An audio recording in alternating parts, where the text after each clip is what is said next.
Hi friends, welcome to Aadish சமையல். இன்றைக்கி நம்ம பார்க்க போகிறது ரொம்பவே சூப்பரான சிம்பிளான டேஸ்டியான கோதுமை அல்வா தாங்க பார்க்க போகிறோம்.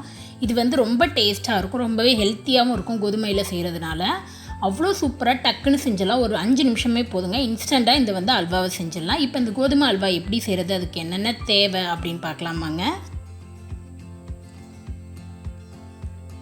கோதுமை அல்வா செய்கிறதுக்கு இங்கே நான்ஸ்டிக் கடாய் வச்சுருக்கேன். இதில் எந்த கப்பில் நீங்கள் கோதுமை மாவு எடுக்கிறீங்களோ அதே கப்பில் 1 கப் அளவு நெய் எடுத்துக்கோங்க.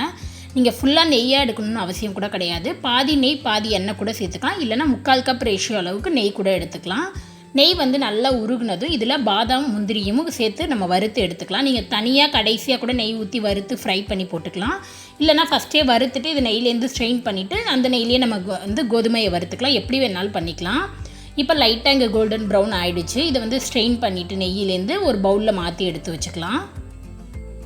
எப்போவுமே எந்த அல்வா செஞ்சாலுமே ஸ்வீட் செய்யும்போது இங்கே நான்ஸ்டிக்கில் செய்யுங்க, ஒட்டாது நல்லா ஈஸியாக வரும். இப்போ பாருங்கள், முந்திரி பாதாம் எல்லாமே வறுத்து எடுத்தாச்சு. இதில் அதே கப்பில் 1 கப் அளவு கோதுமை மாவு எடுத்துருக்கேன், அதை சேர்த்துக்கலாம். அடுப்பை நல்லா ஸ்லோவில் வச்சுட்டு சேர்த்துட்டு நல்லா மிக்ஸ் பண்ணுங்கள். கட்டிப்படாமல் இருக்கணும். அதே சமயம் அதை நல்லா ஸ்லோவில் வச்சு அதோட பச்சை வாசனை போகிற வரையும் ஒரு 2 நிமிஷத்துக்கு நம்ம வறுத்து எடுத்துக்கலாம் அந்த நெய்லேயே. நம்ம நெய் நான் ஃபுல்லாக நெய் சேர்த்து செய்யும்போது டேஸ்ட் ரொம்ப நாளைக்கு நல்லாயிருக்கும் அண்ட் ரொம்ப நாளைக்கு நம்ம வச்சுக்கலாம். அதனால தான் ஃபுல்லாக நெய்லேயே செய்கிறோம். இல்லை அப்படின்னா நீங்கள் பாதி எண்ணெய் பாதி நெய் கூட சேர்த்து நல்லா மிக்ஸ் பண்ணி செஞ்சுக்கலாம். இப்போ கோதுமை மாவு பச்சை வாசனை போய் நல்லா வறுபட்டுருச்சு. இந்த ஸ்டேஜில் 2 கப் அளவு, அதே கப்பில் 2 கப் அளவு தண்ணி சேர்த்துக்கலாம்.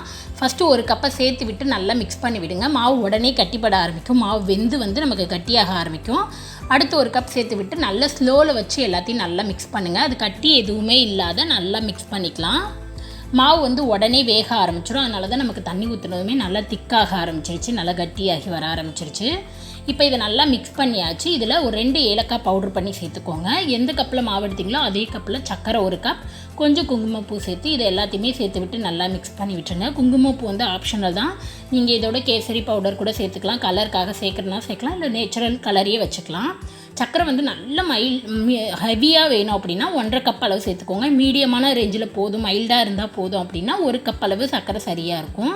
இப்போ இதை நல்லா மிக்ஸ் பண்ணி விட்டுருலாம். சர்க்கரை கரைஞ்சி நல்லா மிக்ஸ் பண்ணோம். கொஞ்சம் நேரம் மிக்ஸ் பண்ணிகிட்டே இருந்தோம்னா நமக்கு பார்த்திங்கன்னா அல்வா பதத்துக்கு நல்லா மிக்ஸ் ஆக வர ஆரம்பிக்கும். மறுபடியும் இதை ஒரு 2-3 நிமிஷத்துக்கு கைவிடாமல் நல்லா மிக்ஸ் பண்ணிகிட்டே இருங்க. இப்போ நல்லா மிக்ஸ் பண்ணியாச்சு. வானலில் ஒட்டாது நல்லா சூப்பராக கரெக்டான கன்சிஸ்டன்சியில் வந்திருக்கு.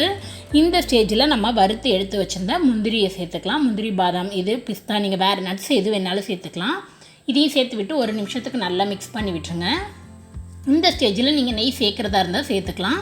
நான் ஒரு 1/2 ஸ்பூன் மட்டும் நெய் சேர்த்து அதையும் மறுபடியும் மிக்ஸ் பண்ணி விட்டுக்க போகிறேன். இல்லை அப்படின்னா அப்படியே கூட நம்ம இறக்கிக்கலாம், ரொம்பவே நல்லாயிருக்கும்.